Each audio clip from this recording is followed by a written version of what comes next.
aprendí. Que el Señor les bendiga, hermanos. En el nombre de nuestro Señor Jesucristo damos comienzo a nuestro programa. Vamos a escuchar una alabanza y luego vamos a compartir una porción de la Escritura. Crecerá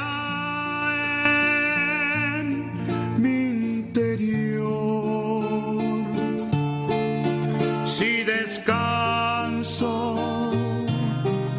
solo en Él, porque solamente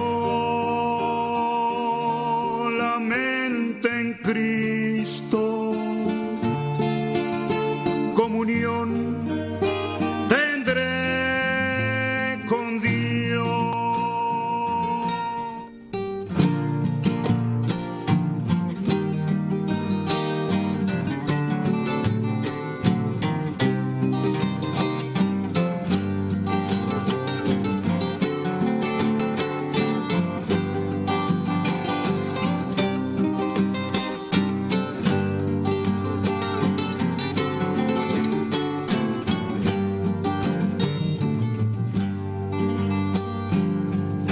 La lucha no podrá el cristiano que quiere heredar espíritus de maldad, combatiendo están contra aquellos que aman la palabra de verdad, que es un arma letal porque viene de Dios.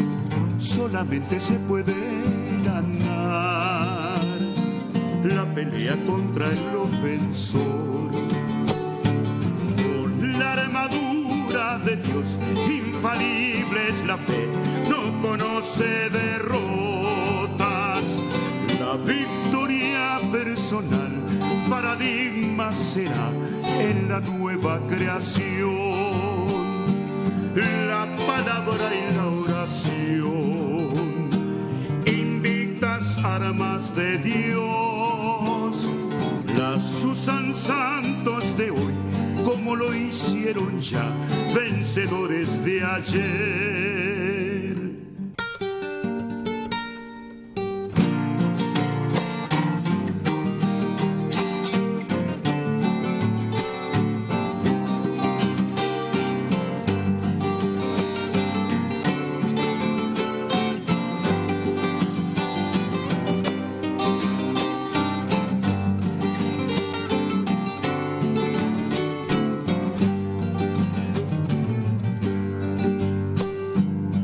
El que conoce la verdad ante un enemigo espiritual,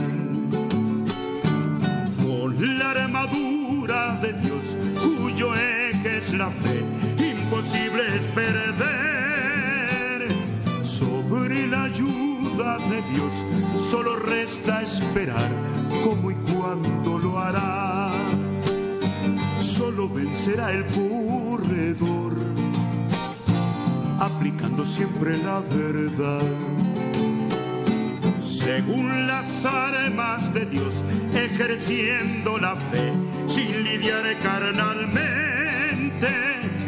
La verdad protegerá al que fuerza buscó, en Efesios 6:10.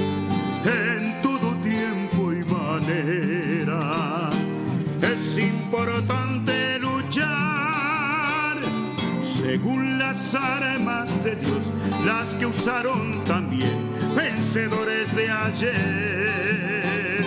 Según las armas de Dios, las que usaron también vencedores de ayer.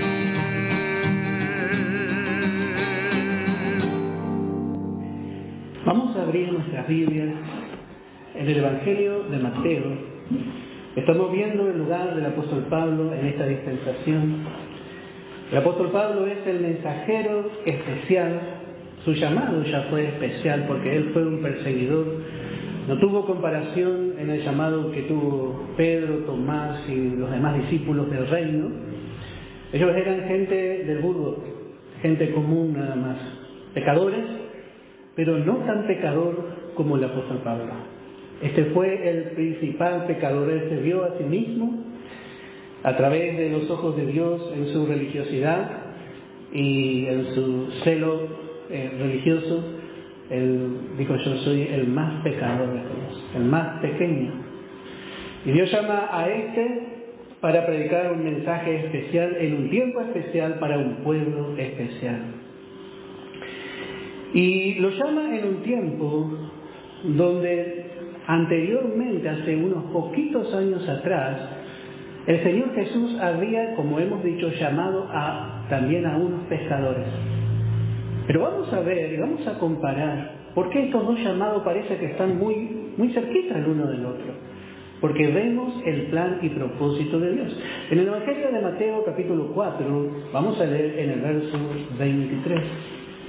Evangelio de Mateo, capítulo 4, en el verso 23. Y dice: y recorrió Jesús toda Galilea, enseñando en las sinagogas. ¿Quiénes iban a estar en las sinagogas? Bueno, los judíos. Ahí no habría gentiles, solo los judíos. Y dice: y predicando el evangelio del reino. ¿Y de qué se trata este evangelio del reino? Se trata de lo que el Señor va a hacer en su reino hacia Israel y a las naciones en el milenio. Este es el evangelio del reino. Y su doctrina es muy sencilla. Acá no se profundiza la doctrina de la justificación, de la santificación, de la redención, la expiación. Aquí es muy sencillo: se ve la necesidad y se sana, se liberta y se hacen milagros. Y dice que él fue predicando el evangelio del reino, y dice sanando toda enfermedad y toda dolencia en el pueblo. El evangelio del reino enfatiza las sanidades, los milagros, los prodigios, y en este tiempo en que nosotros vivimos, enfatiza también los dones del Espíritu Santo.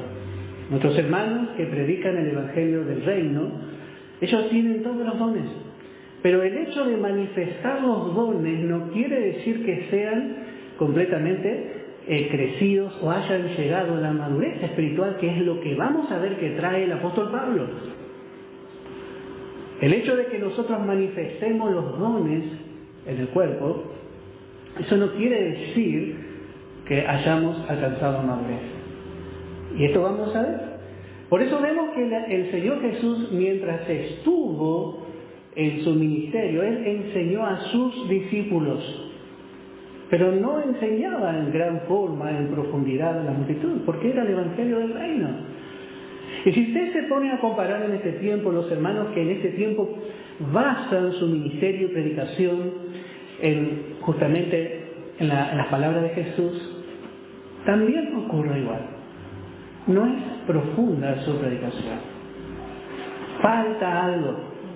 Yo he escuchado a los hermanos y todos los que han venido aquí algún día, yo sé que han escuchado la gracia, pero quizá han ido a otro lado y dicen: falta algo. Falta algo. Está muy lindo todo, sí, la alabanza, pero falta algo. Falta la papa. Falta la comida.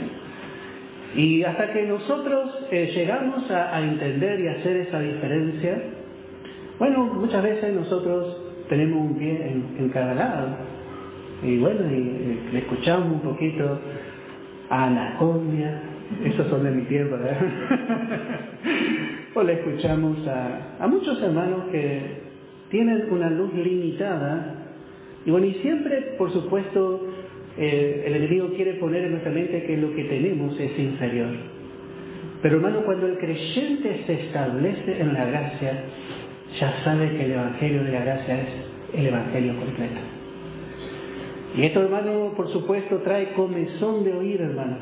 Aquellos que, por supuesto, todavía no han sido establecidos. Nos cuesta muchas veces llegar a entender esto.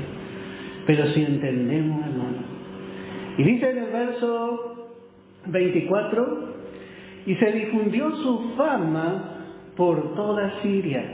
Y acá vemos una diferencia con el Evangelio del apóstol Pablo. Yo quiero hacer un pequeño contraste aquí. El apóstol Pablo dice como desconocidos. Porque el apóstol Pablo hizo muchos milagros, pero fueron puntuales para la edificación, no fueron para divulgar su fama. Porque acá vamos a ver que hay otro propósito. Y así hasta el día de hoy, hermanos, aquellos que predican la palabra, que se dedican a predicar la palabra, no son famosos. La verdad, hermano, no va a ser famoso a ninguno, ¿sabes? Así que, hermano, no sé qué voy a hacer. Yo quería comprarme un traje blanco con cintita y corbata blanca y poner acá una luz en la lumbre, la carne. Y bueno, no nos vamos a hacer famosos. Este mensaje, hermano, prepara, edifica el hombre interior. Es completamente distinto al Evangelio del Reino. Por eso los hermanos que tienen este sentir de predicar el Evangelio que predicó Jesús, en cierta forma se llenan de luces de grandes escenarios, de grandes músicos, y llaman la atención de la manera que el Señor predicó. Yo he escuchado a algunos por ahí hasta decir que Jesús era un showman, porque agarraba al ciego, le escupía la cara y bueno, y ahora vamos a ir así, y así quieren predicar al Señor. Pero vamos a ver la manera correcta, porque hermanos, tenemos que diferenciar. Y dice el resultado en el verso 25, dice, y le siguió algunas personas. No, dice mucha gente. ¿Pero por qué? Porque veían milagros, maravillas, prodigios. Porque realmente era un espectáculo. El Evangelio del Reino, bueno, me voy a adelantar un poquito, hermano, cuando se predique en el milenio, las naciones van a correr a Israel porque hemos oído que Jehová está con vosotros y tomarán del manto a un judío. Porque habrá señales, prodigios y milagros como nunca cuando termine la dispensación de la gracia y empiece el milenio. Porque las naciones, la tierra será llena de la gloria. Y así vamos a ver que va a comenzar también el tiempo de la iglesia. Y vamos a leer, vamos a seguir mirando para seguir diferenciando. En el capítulo 10, un poquito más adelante de este Evangelio de Mateo, capítulo 10 en el verso 5. Y otra vez decimos que estos son los que apostoló el Señor, a los que envió. Y dice, a estos 12 envió Jesús. Y les dio instrucciones diciendo, por camino de gentiles, no vayan. Yo ya tenía preparado uno que iba a ir a los gentiles. Tenía que ir por la Palestina, por la tierra de Israel.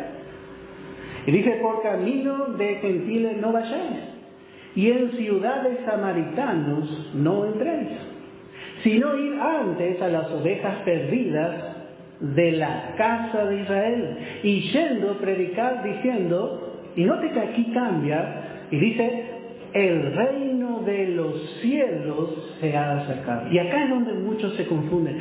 Bueno, pero es el reino de los cielos, nosotros somos de los cielos y así.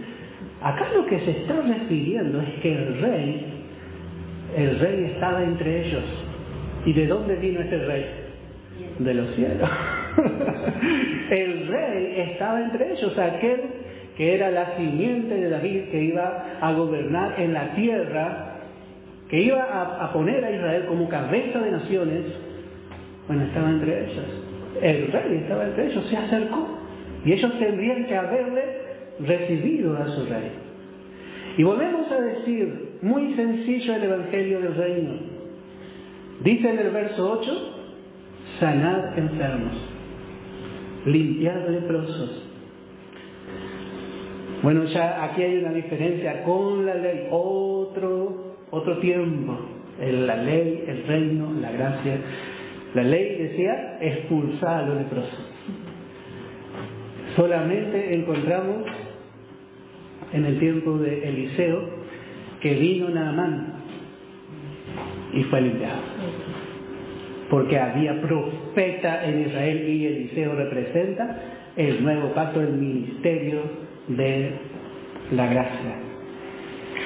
Y vemos que dice: limpiar leprosos, resucitar muertos, echar fuera demonios, de gracia recibiste, da de gracia. Así es de sencillo el Evangelio del Reino. Muchos predican este Evangelio, hermano. Pero lo que pasa es que hay algo que tenemos que entender, que este Evangelio es para Israel. Y vamos a ver lo que ocurre en el capítulo 15 del Evangelio de Mateo. Vamos a ir viendo. Mateo es un evangelio que fue escrito para los judíos. En el tiempo de la tribulación, Dios va a hacer que este evangelio llegue a la mano de los judíos, y aún en el milenio. Y aquí ellos van a aprender, va a ser la guía de Israel en el milenio y del remanente, del que hablaba la hermana, un remanente. El remanente va a ser el que se va a despertar antes y va a despertar a la nación, ya para que entre en el reino milenial. Bueno, y ellos van a poder entender. Por eso Mateo no quiere decir que nosotros no podamos sacar enseñanza. Yo cuando era joven, soy joven, tengo que sacar esa costumbre, por favor. Yo había escuchado que Mateo era para los judíos. Entonces yo decía, todo es para Israel. No, había sido, después estudiando la palabra, hay muchas enseñanzas para nosotros, especialmente dirigiendo correctamente la palabra. Y vemos especialmente que fue escrito para Israel, porque Mateo presenta a Cristo como el Rey, como el león de la tribu de Judá. Y bueno, vemos que es escrito especialmente para el tiempo del reino. Pero vamos a ver aquí algo que nos va a dejar una enseñanza, como dijimos en el capítulo 15, en el verso 21. El Señor dice, no vayáis, sino primeramente a las ovejas perdidas de la casa de Israel. Él vino a juntar su pueblo terrenal, la descendencia terrenal de Abraham. Esas eran las ovejas perdidas. Como un día él vio, dice que él miró a la multitud y dice que eran como ovejas que no tenían pastor. Y él tenía que juntarlos alrededor de sí. ¿Para qué? Para que empiece el milenio. Ese era el objetivo. Y acá por un momento el Señor sale en la parte norte y dice, saliendo Jesús de allí, se fue a la región de Tiro y Sidón. ¿De dónde era? Jezabel. ¿Se acuerdan? Esta mujer que le quiso seducir a los siervos de Dios, dice la palabra. Se fue a un territorio gentil, al norte. Y he aquí una mujer no judía, una mujer gentil. Y acá le dice cananea, oriunda de Canaán. Dice, había salido de aquella región y clamaba. Así van a estar realmente las naciones un día preparadas para recibir al Señor. Pero note que ahora la respuesta del Señor es indiferencia, porque dice, clamaba diciéndole, Señor, Hijo de David, ten misericordia de mí. Mi hija es gravemente atormentada por un demonio. Israel tenía 7 demonios. Figura de María Magdalena. Tenía la incredulidad, tenía muchas cosas que había adquirido a través de las naciones, la política y muchas cosas que habían adquirido, que el Señor tenía que ir limpiando. Por eso Él va limpiando el templo, Él sana a los enfermos, sana a los leprosos, todo fruto de la incredulidad de su pueblo, que no renació desde que se dio la ley. Solo la ley les condenó, pero no renacieron nunca. Y acá vemos que esta es la misma condición de esta mujer que es gentil, y representa a esta mujer al pueblo gentil. Y dice en el verso 23, esta mujer clama, y noten la manera. Vamos a volver en el verso 22, en el tercer renglón, dice, Señor, Hijo de David. Cuando el ciego Bartimeo le dijo a Jesús, Señor, Hijo de David, el Señor se dio vuelta y dice, este es el descendiente de David. y le sanó al cielo. Pero ahora vemos que con esta mujer gentil, que dice las mismas palabras que este ciego, no ocurrió igual, él no hizo lo mismo. Dice en el verso 23, pero Jesús no le respondió, no le habló ni una palabra. Entonces, acercándose sus discípulos, le rogaron diciendo, despídela, pues da voces tras nosotros. Parece algo extraño lo que el Señor hace. Bueno, el Señor vino ¿a quiénes? A los judíos. Esta mujer es gentil. ¿Y por qué el Señor especialmente no le responde?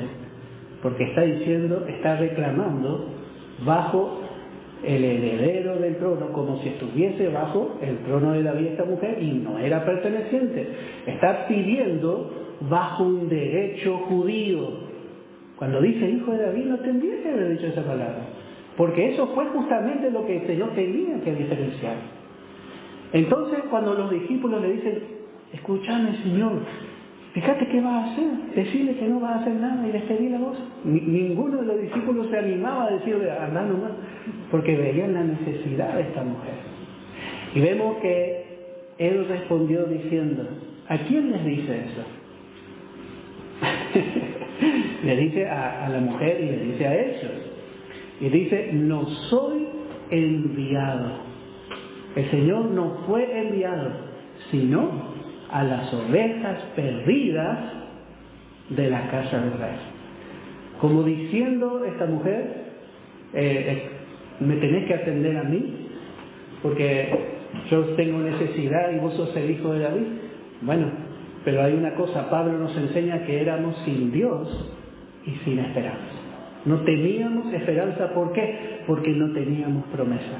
Esta mujer no tiene promesa, y menos bajo el derecho judío. Entonces dice, yo no vine a los gentiles, como diciendo, esperen al apóstol Pablo. Tienen que esperar al apóstol Pablo. Y esto vamos a ver más exactamente. Entonces ella vino y se postró ante él diciendo, y ahora ella dice bien. Ahora ella dice bien porque no reclama por derecho. Hoy cantábamos, porque la gloria de Jehová es grande, porque Jehová es excelso en su camino, y porque Jehová atiende al humilde. Ella acá no exige por derecho, porque por derecho judío el gentil no podía ser ni siquiera atendido por el Señor. Cuando Pablo dice, quisiera ser yo anatema, estás viendo el privilegio que tuvo esta nación. Él vino a los judíos con el mensaje del reino milenial. Y esta mujer gentil tiene necesidad, pero le dicen, no, este es el amor de Dios sobre su pueblo. Pero ella viene y se postró ante él diciendo, Señor, socórreme. Esta era la forma correcta para aquel que no tiene derecho. Y respondiendo él dijo, no está bien tomar el pan de los hijos. Yo vine para dar sanidad a los judíos, a mi pueblo terrenal. No está bien tomar de esta provisión de los hijos y echarlo a los perrillos. El Señor otra vez con ternura le habla, porque los judíos a los gentiles los trataban como perros.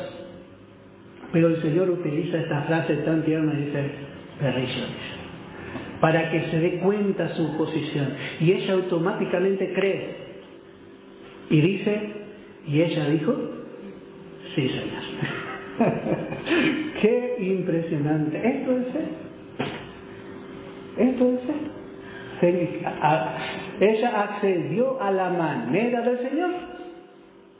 Y ni siquiera su pueblo accedía y entendía la manera del Señor. Ellos resistían a su Mesías, a su Salvador, a su Rey.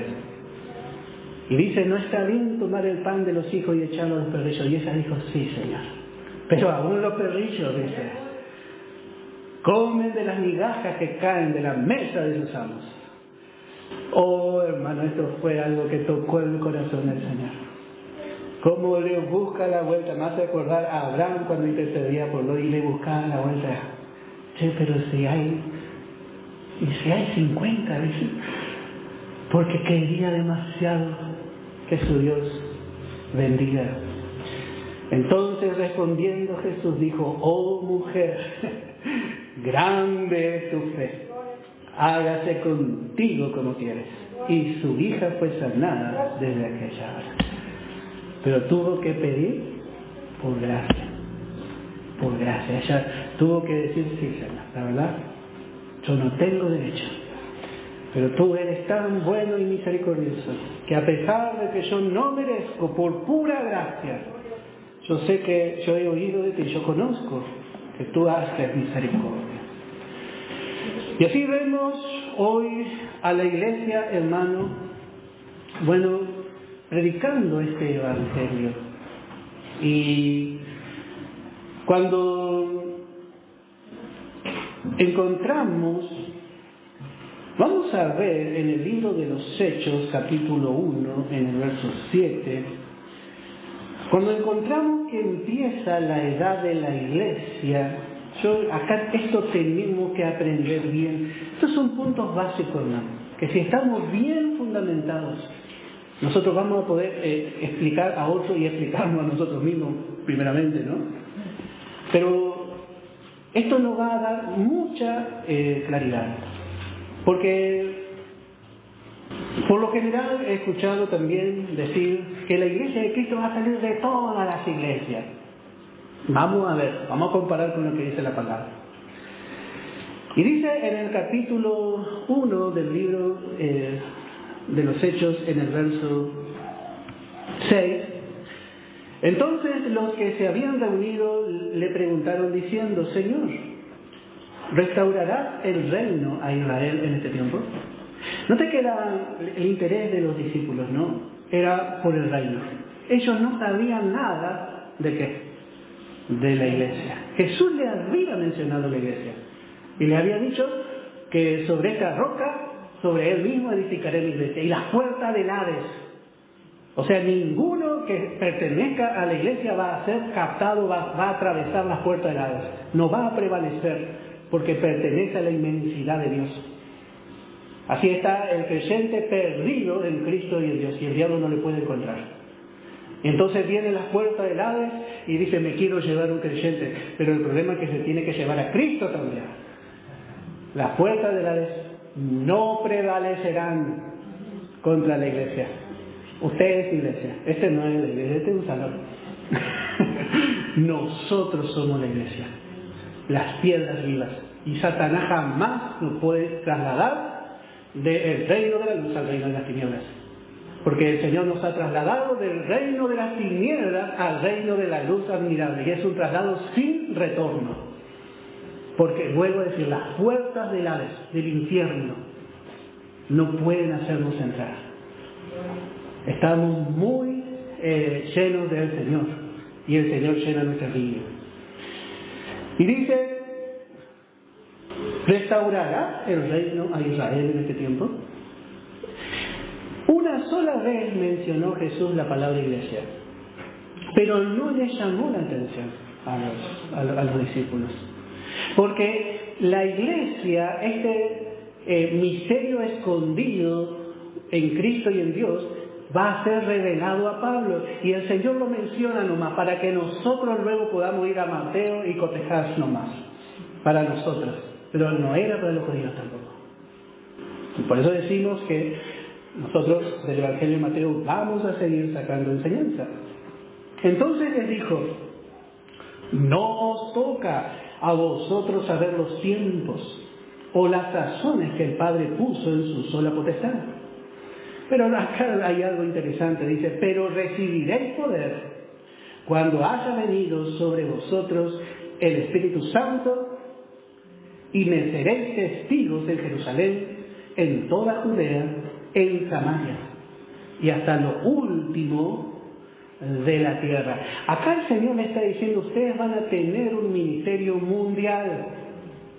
está diciendo lo que les dijo en los evangelios: ir por todo el mundo y predicar el evangelio, luego de que reciban el Espíritu Santo.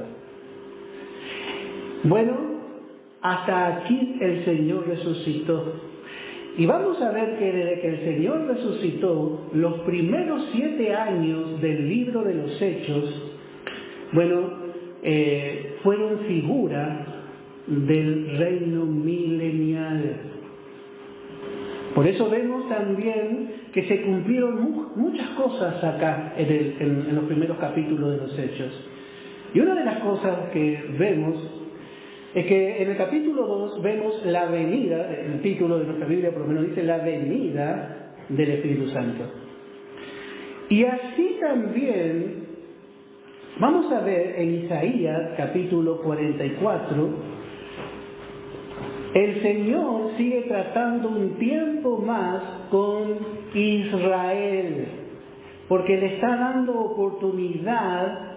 ¿Para qué? Para que rechacen. ¿Cómo puede ser esto? Bueno, Dios sujetó a todos en desobediencia para tener misericordia de todos. ¿Cómo es eso, hermano? Bueno, Dios conoce el corazón de su pueblo y sabía que ya le habían crucificado. Entonces sabía también que su pueblo no iba a recibir al Señor Jesús, no le iba a aceptar como Salvador y como aquel que resucitó. Entonces, realmente vemos que Dios utiliza especialmente estos primeros 7 años para que quede bien ratificado que la nación de Israel rechazó su oportunidad de aceptar a su Mesías. Tiene que estar bien claro, porque no vaya a ser que digan: nosotros no le aceptamos porque le dimos como hombre. Ahora vamos a ver en el ministerio del Espíritu, en el libro de los Hechos, en los primeros capítulos, vamos a ver que ellos siguen haciendo las obras que él hace, porque el Cristo crucificado ya no está, pero está el Cristo resucitado en ellos, y está el poder del Espíritu Santo en ellos, para que ya no quede duda de su rechazamiento. Por eso vemos que estos primeros tiempos representan los primeros años del milenio. Y vamos a ver en Isaías capítulo 44, Isaías capítulo 44, en el verso 3. El Espíritu Santo descendió, y el Espíritu Santo solamente desciende si hay un lugar donde posar. Bueno, cuando el Señor resucitó, sopló sobre los discípulos y dijo: recibid el Espíritu Santo. Ahí a veces hacían todo después, todos soplaban en el micrófono. Pero ¿qué es lo que le estaba dando Jesús? Le está dando la nueva vida, la nueva creación. Así como Dios en el huerto sopló en el hombre vida natural, Cristo resucitado, Él es espíritu vivificante, dice 1 Corintios capítulo 15, no quiero matarlo porque si no, no vamos a terminar. Él es el que da la vida espiritual. Y bueno, sobre esa vida espiritual en Pentecostés, luego de haber aparecido a más de 400 hermanos a la vez, dice, y haber aparecido a muchos a quienes sin duda Él les dio la vida nueva, ellos nacieron de nuevo. Bueno, sobre ellos en Pentecostés desciende el poder del Espíritu Santo. Y así va a ser cuando comience el milenio. Israel va a ser salvo, va a nacer de nuevo. Y dice en Isaías capítulo 44, en el verso 3, y dice: porque yo derramaré aguas sobre el sequedal. Me hace acordar al valle de los huesos secos. Estaba seco, pero el Señor dice: derramaré aguas y ríos sobre la tierra árida. Mi espíritu derramaré sobre tu generación y mi bendición sobre tus renuevos. Y esto se cumple en manera no total, sino en manera parcial en Pentecostés. El río de Dios que viene del cielo viene y llena a todos en la casa. Y luego vamos a ver que ocurre lo mismo en la casa de Cornelio. Entonces ya habíamos visto, la hermana María ya sabe, porque estuvo de parte también. Bueno, vamos a ver también en Malaquías, capítulo 4, en el verso 2. Profecía de Malaquías, capítulo 4. Hermano, tenemos que establecernos en la gracia, porque este evangelio trae luz, trae una verdadera claridad. Y después, bueno, la obra del Espíritu Santo, Él va a ir obrando. Si usted busca lo que muchos buscan hoy, sanidad interior, si busca amor, amor, amor, amor, bueno, el Señor va a darle lo mejor. Pero solo en la verdad, solo en la verdad, hermano. Lo otro, vamos a ver que todavía falta madurar, como vamos a ver que ocurre en estos primeros 7 años, que predicaron el Evangelio del Reino. ¿Por qué decimos que en estos primeros 7 años predicaron el Evangelio del Reino? Muy simple, no estaba Pablo. Al no estar Pablo está el cuerpo, pero todavía la costilla no puede ser sacada fuera del cuerpo. Primeramente, en estos 7 años Dios crea el cuerpo, como en el cuerpo de Adán. Acá vemos el cuerpo de Cristo formado, pero desde que empieza Pablo y su ministerio vemos que él empieza a trabajar el Espíritu Santo a través del Evangelio revelado Pablo en la costilla. Y esto es muy importante porque esa costilla, bueno, Dios dijo, guaso de mi guaso, dijo Darío y Nay. Y bueno, esa costilla nos hace ya uno con el Señor, su esposa, pero a través del ministerio del apóstol Pablo. No vaya a engañarse pensando que usted va a ir a escuchar otro evangelio, pero a veces tenemos que probar. La hermana, había hablado con la hermana Ángela, y a veces, bueno, es una decisión individual. Yo no quisiera, pero si usted quiere probar, pruebe. Pero la palabra dice otra cosa. Vamos a ver en Malaquías capítulo 4, en el verso 2. Vamos a volver a ver, dijimos que estos primeros 7 años representan los años del milenio, los primeros tiempos del milenio. Y dice en el capítulo 4, en el verso 2, más a vosotros, los que teméis mi nombre, nacerá el sol de justicia. Así va a ser en Israel. Va a nacer, realmente Cristo se va a manifestar. Este sol de justicia nos habla de la venida del Señor. Siempre volvemos a repetir, para poner fin a la guerra de Armagedón. Entonces todo ojo le verá en su gloria, la venida del Señor en gloria. ¿Hay un filón por ahí para poder hacer? Y dice, nacerá el sol de justicia, y en sus alas traerá salvación de las naciones que van a estar rodeando, especialmente a Israel, y salvación del alma. Pero luego encontramos, dice, y saldréis, y saltaréis como becerros de la manada.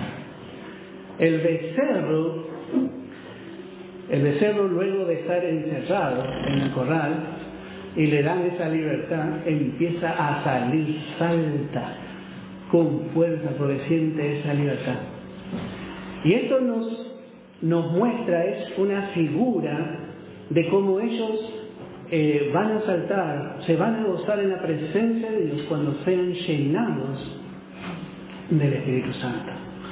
Va a haber un gozo, una libertad gloriosa en ellos. Y tenemos que diferenciar, tenemos la cruz. Bueno, este timbrón no anda muy bien, pero vamos a usar. Y tenemos la eternidad.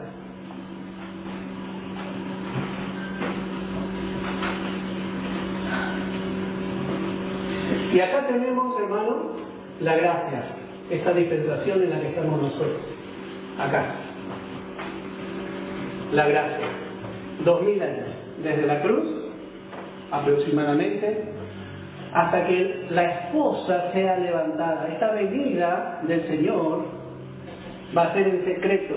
Y acá va a ser levantada la primera fila de la iglesia. La esposa. Los hermanos que predican el Evangelio del Reino, lo primero que hacen es confundir las dos venidas del Señor, porque el Evangelio del Reino está mirando por la venida en gloria del Señor, no por la venida a buscar su esposa. ¿Y dónde podemos ver eso? Vamos a ver en 2 de Pedro, capítulo 3, en el verso 12. Segunda de Pedro, capítulo 3, en el verso 12.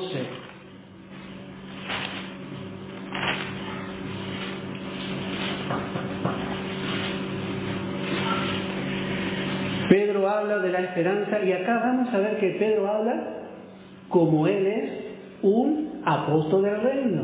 Y acá muchos hermanos se confunden por no trazar correctamente la palabra. Pedro fue llamado ¿por quién? ¿Por quién? Por Jesús, para predicar ¿qué evangelio? El del reino. ¿Y quién fue el único que predicó el evangelio de Pablo? Pablo y los que luego sus asociados, Timoteo, Tito, Bernabé y bueno, otros más. Y vamos a ver la manera de hablar de Pedro. Dice, esperando y apresurándoos para la venida del día de Dios, en el cual los cielos encendiéndose serán deshechos y los elementos siendo quemados se fundirán. Pero note que acá habla de la esperanza de los judíos.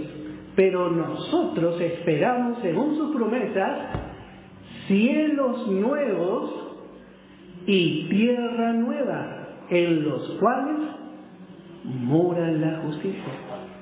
Nosotros no esperamos tierra y cielo nuevo, hermano. Nosotros vamos a ir al cielo. Nosotros somos ciudadanos celestiales. Estamos sentados juntamente con Cristo Jesús en los lugares celestiales. Allí somos bendecidos con toda bendición espiritual.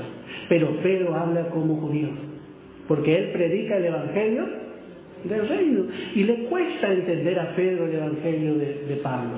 Y así, hermano, muchos años lamentablemente hemos escuchado la gracia mezclada con el reino y la gracia mezclada con ley. Entonces, cuando nosotros escuchamos la gracia bien definida, nos cuesta mucho entender, hermano. A mí me costó mucho entender esto. No vaya a pensar que a mí no me costó entender. A mí me costó mucho entender muchas cosas, porque yo venía con la manera de que aprendí supuestamente de la gracia, yo pensaba que sabía la gracia, hasta que tuve que decirle al Señor, yo no sé nada, y tuve que empezar a revisar todo lo que aprendí, y el Señor en su infinita misericordia, bueno, hoy estoy aprendiendo, y yo quiero seguir aprendiendo bien, pero hermano, nosotros muchas cosas confundimos, y así como por ejemplo la venida del Señor. Ellos veían el cielo nuevo y la tierra nueva. Ellos veían la edad, ellos veían, Pedro llegó a ver un poquito más, pero ellos veían el reino de mil años. Y veían, acá hay 7 años, como dijimos, de tribulación y de gran tribulación, 7 años, de tribulación y de gran tribulación. Podemos decir 3 años y medio y 3 años y medio. Ellos veían esta venida. Cuando el Señor venga, acá se va a llevar a cabo la guerra de Armagedón.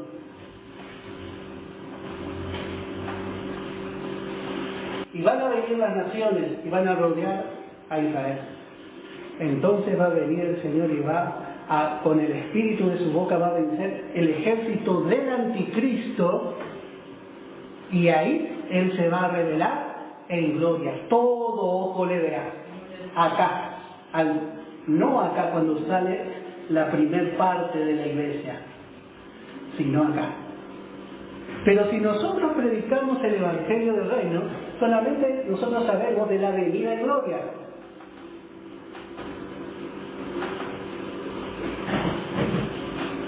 Porque en su venida gloriosa, Él va a restaurar lo que los discípulos preguntaron: ¿cuándo vas a restaurar el trono de David, el reino de Israel?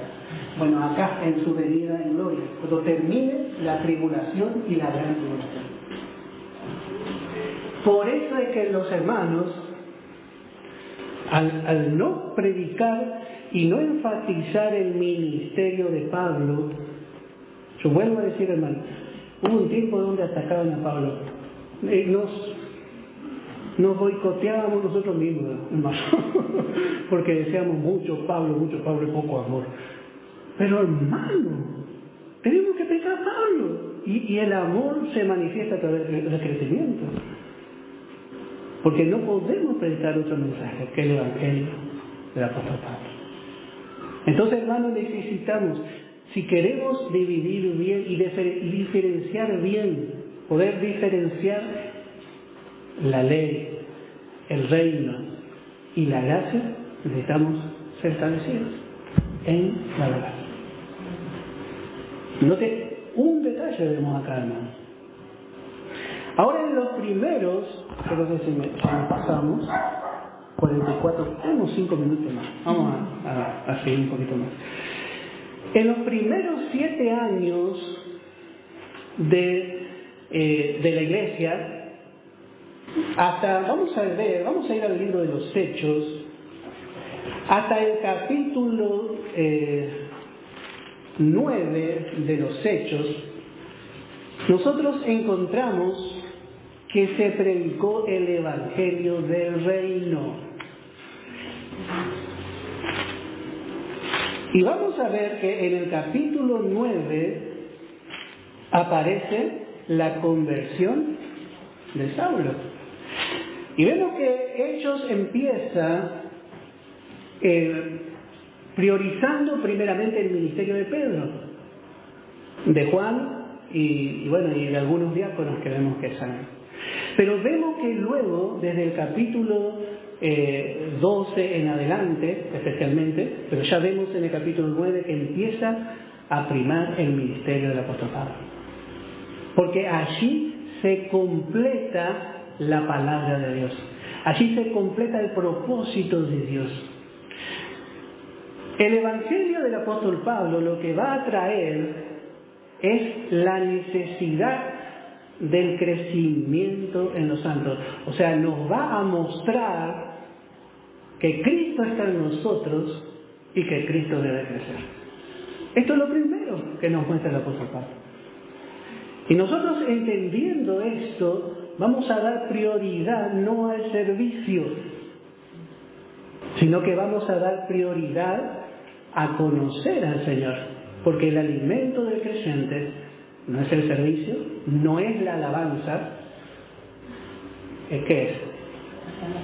Es la palabra. No solo de pan vivirá el hombre, sino de todo lo que sale de la boca de Jehová vivirá el hombre. Y en los evangelios encontramos muchas veces que el Señor nos muestra, aún, especialmente en el Evangelio de Juan, nos muestra a María y a Marta, 2 modelos. Nos muestra que hay filas en la iglesia. Hay gente que quiere servir como Marta. Y nos mira a nosotros estos que son unos vagos. Solo estudian la palabra de Dios. Pero hermano, primeramente para trabajar hay que comer. Hay que comer rico. Y después eso nos da fuerza para trabajar en las obras que el Señor preparó de antemano. No hacemos obras así otra vez. Hay un modelo que el Señor presenta cuando va a sembrar, tira la semilla, esparce. Así va a ser en el reino. Porque el apóstol Pablo él salió a sembrar, pero él fue guiado para plantar. Entonces dice, yo planté, pero fue guiado por el Espíritu Santo. Él fue bajo la guía. Es completamente diferente un ministerio de otro hermano. El Señor se mostró como el sembrador tirando. Sí, podemos sacar enseñanza, pero vemos el modelo de Pablo. El modelo de la gracia lo vamos a ir aprendiendo. Y vamos a leer, vamos a aprovechar estos minutos. En Efesios capítulo 3, el apóstol Pablo vemos que trajo la claridad. Él pudo llegar a explicar lo que pasó, porque los judíos se desilusionaron y la mayoría de los apóstoles, hermanos del reino, murieron pensando que el Señor iba a venir en su tiempo. Porque ellos esperaban el reino, que venga el Señor Jesús a instalar su reino milenial, pero no salió el reino, salió la iglesia. Entonces, dice el apóstol Pablo, vamos a ver en Efesios capítulo 3, vamos a leer en el verso 8. A mí que soy menos que el más pequeño de todos los santos, me fue dada esta gracia, de anunciar entre los gentiles el evangelio de las inescrutables riquezas de Cristo. Y nota el verso 9. Y de aclarar a todos. Él aclaró, porque a él se le fue revelado que no iba a salir el reino. Que había un lapso de 2000 años donde Dios iba a tomar un pueblo para su nombre, un pueblo celestial, con un supremo llamamiento, una preparación para reinar con él.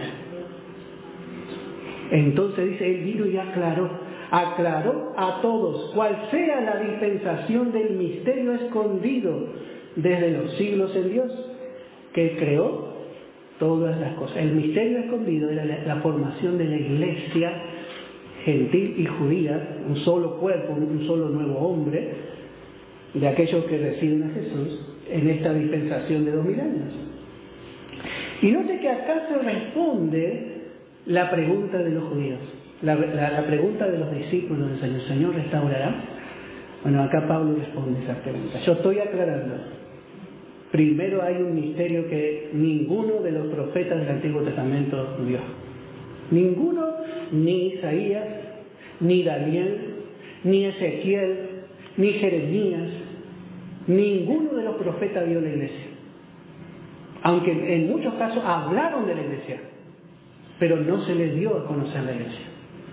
El único que entendió que había un tiempo diferente que comenzaba, que había un tiempo, una dispensación, un nuevo comienzo con un nuevo propósito, fue el apóstol Pablo. Él es el administrador, él es el mayordomo de esta dispensación. Por eso, hermanos, si usted va a buscar un lugar para congregarse, que prediquen el evangelio de Pablo, hermano, por lo menos. Que prediquen a Pablo. No es que sea, yo vuelvo a decir, yo no soy fanático de Pablo. Pablo es un hombre, ni fue crucificado por nosotros, Pablo. Pero hay algo que yo tengo que reconocer. Si yo quiero crecer, si yo quiero edificar algo en la obra del Señor, yo tengo que seguir la doctrina que se le fue revelada a él, porque él fue el administrador, a quien Dios le dio la gracia para que reparta. ¿Y cómo repartió? En 14 cartas que tenemos en el Nuevo Testamento. Por eso, hermanos, vamos a seguir profundizando en esto, para que nosotros vayamos aprendiendo de él. Y si sabemos, bueno, que podamos saber mejor. Que el Señor bendiga la porción de su palabra.